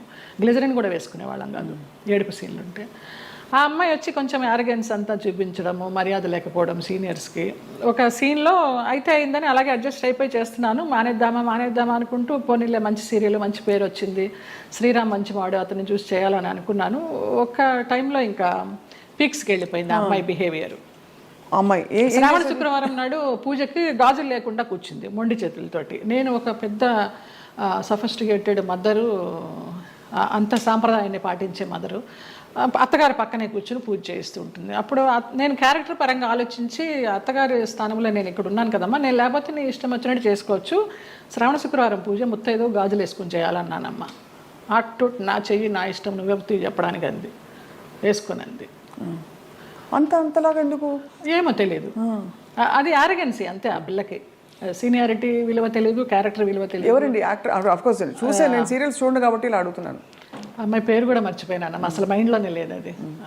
చేస్తూ తర్వాత అమ్మాయి September 3rd జరిగింది ఇది, లాస్ట్ ఇయర్. అక్కడి నుంచి శ్రీరామ్ బయట ఉన్నాడు. నాన్న ఇలాగ జరిగింది, నాకు చేయబుద్ధి కావడలేదన్నాను. నీ ఇష్టమమ్మా, నీకు ఇష్టం లేకపోతే మానే అన్నాడు. కారు ఇచ్చాడు, ఎక్కాను, వచ్చేసాను అంతే. అక్కడ బహుశా మీ ప్రయాణం అయిపోయిందేమో అంతే. అలా ఇలా ఈ సంఘటన ద్వారా అలా కొంచెము అయిష్టంగానే చేస్తున్నాము, ఇష్టం లేకుండా. ఆ క్యారెక్టర్కి కూడా ఇంపార్టెన్స్ తగ్గడము, ఆ ఫీల్ కూడా రావడల్లా చేస్తుంటే. డైరెక్టర్ గారితో అనేదాన్ని, ఇంతకు ముందర ఫీల్తో చేసేవాళ్ళం అండి, ఇప్పుడు రావడం లేదనేసి. డైరెక్టర్ మారిపోయాడు, వెంకట్ అని. అతను చాలా ఇష్టము, చాలా మంచి టెక్నీషియన్. ఆ యూనిట్ నుంచి బయటకు వచ్చారు, వేరే యూనిట్ ఎవరైనా ఆఫర్ చేస్తే ఎందుకు చేయకూడదు? వద్దనిపించిందమ్మా, ఇంక అసలు నాకు సీరియల్స్ వద్దు. అంటే నేను ఆ గంగిరెద్దులాగా అలంకరించుకోవడము, రోజుకి అన్ని డ్రెస్ చేంజ్లు, పొద్దు నుంచి నైట్ వరకు టైం లేకుండా. 12 hours అండి కాల్ షీట్. పంపించరమ్మా. నేను తొందరగా వెళ్ళిపోతానంటే, అమ్మ సీనియర్వి నువ్వే వెళ్ళిపోతానంటే మిగతా వాళ్ళందరూ కూడా వెళ్ళిపోతారు. అందులో సీరియల్స్ లో బాగా పిండేస్తారు కదా. నరకం. ఎన్ని సీరియల్స్ చేశానో అన్ని సీరియల్స్ అన్నం పెట్టినాయి, కాదని లేదు. కానీ వద్దనిపించింది, ఇంకెవరికి పెట్టాలి, నేను వద్దు. మంచి సినిమాలు ఏమన్నా వస్తే చిన్న చితక సినిమాలు చేసుకుందాము, లేదా కృష్ణారామాని యాత్రలు చేద్దాము, ఉన్నది పెట్టుకొని ఉన్నంత వరకు. తర్వాత భగవంతుడు చూసుకుంటాడు అంతే. అక్క వీళ్ళందరూ టచ్లో ఉంటారా? ఎప్పుడు టచ్లో ఉంటారు. అబ్దికానికి, నాన్న అబ్దికానికి చెన్నై వెళుతూ ఉంటాము. 2 అన్నయ్యలు అక్కడే ఉన్నారు. అందరం కలివిడిగానే ఉంటాం. 3 చెల్లెళ్ళు, 2 అన్నదమ్ములు. సరే, మీకు మీ ప్రయాణం ఇలా రాసుందని మీరు సరిపెట్టుకున్నారు, అది మీ గొప్పతనం అంతే. నా గొప్పతనం కాదు, నాకు దేవుడిచ్చిన వరం అది. నా గొప్పతనం ఏం లేదు. మరి ఇప్పుడు మీకు జీవితం గడవడానికి, యాత్రలు చేయడానికి, మనం శేష జీవితం గడపడానికి కంఫర్టబుల్గా ఫైనాన్షియల్గా? శేష జీవితం వరకు ఉందని నేను చెప్పలేను, ఇప్పటికీ ఉంది. ఈ ప్రేమెంత మధురం చేసిన దాని తాలూకా అది కొంచెం ఉంది. అది కూడా వెనక ముందు చూడకుండా ఖర్చు పెట్టుకుంటున్నాను యాత్రలకి దానికి. శేష జీవితానికి ఎలా ఉంటుందో నాకు తెలియదు, ఆయన నిర్ణయిస్తాడు. ఆ నమ్మకం అయితే ఉంది. మీ దగ్గర అయితే మాస్టర్ కీ ఉంది అంతే కదా? ఇంకా ఇవన్నీ మాస్టర్కి లాకర్కి ఏం లేదు, కానీ మాస్టర్ కీ అంటే భగవంతుడే కదా. భగవంతుడే మాస్టర్ కీ కదండి మనందరికీ. ఆయన నడిపిస్తాడని నమ్మకం. అది ఆ నమ్మకమే. రేపేంటి అని అడుగుతారు, ఎప్పుడు ఆలోచించాలి రేపేంటి అనేది. అసలు పుట్టిన దగ్గర నుంచి అవగాహన లేదు, మధ్యలో సంపాదించడం మొదలుపెట్టిన దగ్గర నుంచి కూడా రేపు ఏంటి అనేది క్వశ్చన్ రాలేదమ్మా నాకు అసలు. 700 సినిమాలు అంటే బాధ ఎందుకు వేస్తుందంటేనండి, ఈ పబ్లిక్ ప్రొఫెషన్లో ఉన్న వాళ్ళందరికీ చాలా కష్టమైన జీవితం. మీకు ఎప్పుడు నిద్రలేవాలి అనే చాయిస్ ఉండదు. వాళ్ళు చెప్పిన టైంకి మీరు హాజరవ్వాలి. వాళ్ళు మీకు నచ్చినా నచ్చకపోయినా, చలున్నా ఎండున్నా వాళ్ళు వేసుకోమన్న బట్టలు వేసుకోవాలి. అలా 700 జీవితాలు మీ మొత్తం ధారపోసి వెచ్చించి మహా నటులే చరిత్రలో అలా ఉండిపోయి మెల్లిగా ఫేడ్ అవుట్ అయిపోతారు విత్ టైం. ఈ నట జీవితం మీకు నేర్పిన విషయం ఏంటండి? ఫేమ్ ఉంటేనే ఏదైనా జనాల్లో ఏదైనా, లేకపోతే ఉందా లేదా అనేది కూడా వాళ్ళకి తెలియదు. ఎందుకంటే పెద్ద పెద్ద నటులు కూడా చాలా కష్టాలు పడ్డారు. మీకు ఉన్న సంపద మీరు అన్నట్టుగా ఆధ్యాత్మికంగా మీరు మలుచుకుని ఒక గౌరవంతో ఆత్మాభిమానంతో కొనసాగిస్తున్నారు జయలలిత గారు. చాలా మనసుకి ముచ్చటగా ఎంత ఇన్స్పైరింగ్గా ఉందో చెప్పలేని మాటలు. మీకు చిన్న కోరిక ఉంది మాకు. చెప్పండి. మీరు ఒక చిన్న డాన్స్ చేస్తా. నేను మామూలుగా సెమీ క్లాసికల్ ఏమైనా మూవీ సాంగ్ స్వప్నకు కూడా తేలిగ్గా ఉంటుంది. నువ్వు క్లాసికల్ సింగర్ కాదని లేదు, ఏమైనా పాడతారు అనుకొని మనసే అందాల బృందావనం అనుకున్నాను. మా సంజయ్ తిట్టాడు, ఎంత పెద్ద క్లాసికల్ డాన్సర్ నువ్వు వేరు సినిమా సాంగ్ చేస్తావా అనేసి. అందుకని ఏ సాంగ్ చేయాలి? భామనే సత్యభామనే ఏమైనా ఒక 4-5 లైన్లు అనగలరా? ఆ 2 లైన్లే మళ్ళీ మళ్ళీ తిప్పి అనమంటే అంట. కొంచెం నేను కూడా కలుపుతాలే. మీరు కలపండి. నిలబడే మీరు కూచిపూడి భరతనాట్యమా? 2 అమ్మ. కూచిపూడి చింతా రాధాకృష్ణమూర్తి గారు, భరతనాట్యం జోసుల సీతారామ శాస్త్రి గారు విజయవాడ నుంచి వచ్చేవారు. కాకుండా తంజావూరు నుంచి గిరిజా నటరాజ్ అని ఒక వైఫ్ అండ్ హస్బెండ్ వచ్చి చెప్పేవారు భరతనాట్యం. ఆంధ్రనాట్యం నటరాజ్ రామకృష్ణ గారు. మళ్ళీ మధ్యలో వెకేషన్స్కి చెన్నై వెళ్ళి చినసత్యం గారి దగ్గర. ఎప్పుడు అనిపించలేదు ఒక డాన్స్ స్కూల్ స్టార్ట్ చేద్దామని? లేదు, వేంప వేషాలు వేసేసరికి, అంటే డిగ్రీ అవుతూ ఇంకా డాన్స్ కంటిన్యూ చేద్దాం అనుకునే టైంలో నాన్న ఫీల్డ్కి తీసుకొచ్చేసారు. ఇంకా ఈ వేంప వేషాలు వేసినప్పుడు నన్ను అలాగే చూస్తారేమో, పేరెంట్స్ పిల్లల్ని పంపించడానికి భయపడతారేమో, ఇప్పుడు సినిమా సాంగ్స్ నేర్పుతుందా లేకపోతే క్లాసికల్ సాంగ్స్ నేర్పుతుందా అని ఏదన్నా అని నాకు నేనే డౌట్ పెట్టుకొని దాన్ని సమారంభించేసాను. దిత్త కిడగ తిరుగుతాం, దిత్త కిడగ తిరుగుతాం, తా కిడగ తిరుగుతాం, కిడగ తిరుగుతాం, దిత్త కిడగ తిరుగుతాం, దిత్త కిడగ తిరుగుతాం, తా కిడగ తిరుగుతాం, కిడగ తిరుగుతాం, దిత్త కిడగ తిరుగుతాం, దిత్త కిడగ తిరుగుతాం, తా కిడగ తిరుగుతాం, కిడగ తిరుగుతాం, కిడగ తిరుగుతాం. భామని సత్యభామని సత్యభామని సత్యభామని సత్యారి ముద్దుల వయ్యారి ముద్దుల సత్యభామని సత్యభామని వయ్యారి ముద్దుల వయ్యారి ముద్దుల సత్యభామని సత్యభామని. అద్భుతం. ఎక్కడ ఎంత ఎంత గ్రేస్ఫుల్గా ఉంది అసలు. సంజయ్ గారు, ఇప్పుడు శోభన్ గారు అందరూ చేస్తున్నారు కదండి డాన్స్ పర్ఫార్మెన్సెస్, బ్యాలేస్. అంటే మీకు అఫ్కోర్స్ మీరు ఒక ఆధ్యాత్మిక లోకంలోకి వెళ్ళిపోయారు. ప్రాపంచికంగా లౌకికంగా మీకు కోరికలు లేవు, కానీ అలా చేస్తే ఎంత బాగుండు అని అనిపించే అంత అందంగా ఉంది మీ డాన్స్. శోభనాయుడు గారితో బ్యాలెన్స్ చేశానమ్మా. వెంకటేశ్వర కళ్యాణం, కృష్ణ పారిజాతం, ఆవిడన్నీ మేల్ క్యారెక్టర్స్ ఇచ్చేవారు. నేను అదంతా తీసేసిన తర్వాత జయలలిత నువ్వా వెంకటేశ్వర స్వామి వేసింది, కృష్ణుడికి వేసింది అనేసరికి నిరాశ వచ్చేసింది. అది అర్థమైంది. కానీ అన్ని అన్ని ఆ పార్శ్వాలని మీరు చూశారు జీవితంలో. కంప్లీట్ లైఫ్ కష్టం చూసి ఉగాది పచ్చడిలాగా అన్నీ చూడకపోతే మనకి ఏం చూసాను జీవితం అని అనిపిస్తుంది కదా. అలా మీరు కష్టాలు చూశారు, అన్నీ చూసేసాం. సంతోషం చూసారా ఏదైనా టైంలో? సంతోషం అంటే ఈ యాత్రేనమ్మా. ఈ యాత్రే అతి దుఃఖకరమైన సంఘటన, బాధాకరమైన సంఘటన, అతి సంతోషకరమైన సంఘటన అంటారు, కానీ అవి 2 లేవు నాకు. వయా మీడియాగానే వెళ్తూ వచ్చింది. ఈ ముక్తినాథ యాత్ర మాత్రం నాకు చాలా పీక్స్ అనమాట ఇంకా. సో ఫైనలీ మీకు మిగిలిన కోరిక అంటే మిగిలిన కోరికను ఎందుకంటున్నానంటే మన జీవితానికి ఒక సంపూర్ణత్వం రావాలంటే ఏం కోరుకుంటున్నారు? ఇంకా మానస్ సరోవర్ వెళ్ళాలమ్మా. మానస్ సరోవర్. కానీ మా సాయిరామ్ గారు అది వేయనమ్మా చాలా కష్టం అంటున్నారు. ఎవరు తీసుకెళ్తారో తెలీదు. వెళ్ళాల్సి ఉంటే డెఫినెట్గా ఖచ్చితంగా అదే చాలా జరిగిపోతుంది. కోరిక. వెళ్తే తిరిగి వస్తామా లేదా అనేది తర్వాత విషయం. అక్కడ దాకా వెళ్ళాలి, ఆ భూమి మీద అడుగు పెట్టాలని మాత్రం కోరిక. అదొకటే తీరని కోరిక. చాలా అద్భుతంగా ఉంది మీతో మాట్లాడడం. చాలా విషయాలు నేర్చుకున్నది ఏంటి అంటే సెల్ఫ్ యాక్సెప్టెన్స్ కంటే గొప్ప వరం లేదండి. ఓకే, అది మీకు వచ్చేసింది కాబట్టి మీరు ధన్యులు ఒకలాగా. ఈ కృష్ణుడి విగ్రహం నాకు నా ఫ్రెండ్ శ్రీనివాస్ అని ఆయన మ్యాంగ్లూర్ నుంచి తీసుకొచ్చి ఇప్పించారు. చాలా చాలా కళకళలాడుతుంది ఇలాగా. చాలా బరువు కూడా అది. అవునా? అక్కడ రమణాశ్రమంతో మీ అనుబంధం? అరుణాచలం వెళ్తూ ఉంటాము. ఒక శివరాత్రికి గిరి ప్రదక్షిణ చేశాను. ఆయన బుక్స్ చదువుతూ ఉంటాను. అట్లా కూర్చుని ఆయనతో మాట్లాడుకుంటూ ఉంటాను. ఆ ఫోటోగ్రాఫ్ వెనకాల ఇది నా పుట్టినరోజుకి మా డైరెక్టర్స్ అనిల్, రాము అని ఉన్నారు. రాము ఏమో అది ఇచ్చాడు లాస్ట్ ఇయర్ పుట్టినరోజుకి. అనిల్ ఇది ఇచ్చాడు. రుద్రంకోట అని ఒక మూవీ చేశాం కదా మా పిల్లలు. రుద్రమకోట మొన్న లేటెస్ట్ మీది. అవును, అవును, చాలా పెద్ద ఒక పవర్ఫుల్ క్యారెక్టర్ కానీ సినిమా పవర్ఫుల్గా వెళ్ళలేదు, ఆడలేదు. ఓటీటీ కూడా ఇంకా లేట్ అవుతూ ఉంది. మీరు చాలా చాలా వ్యక్తిగత విషయాలు కూడా ఇవాళ మాతో పంచుకుని చాలామందిని ఇన్స్పైర్ చేశారు జయలలిత గారు. థ్యాంక్స్ అమ్మా. మీకు ధన్యవాదాలు. అయ్యో మీకు కూడా. Always you will be in our hearts. God bless you. Thank you అండి. నమస్కారం.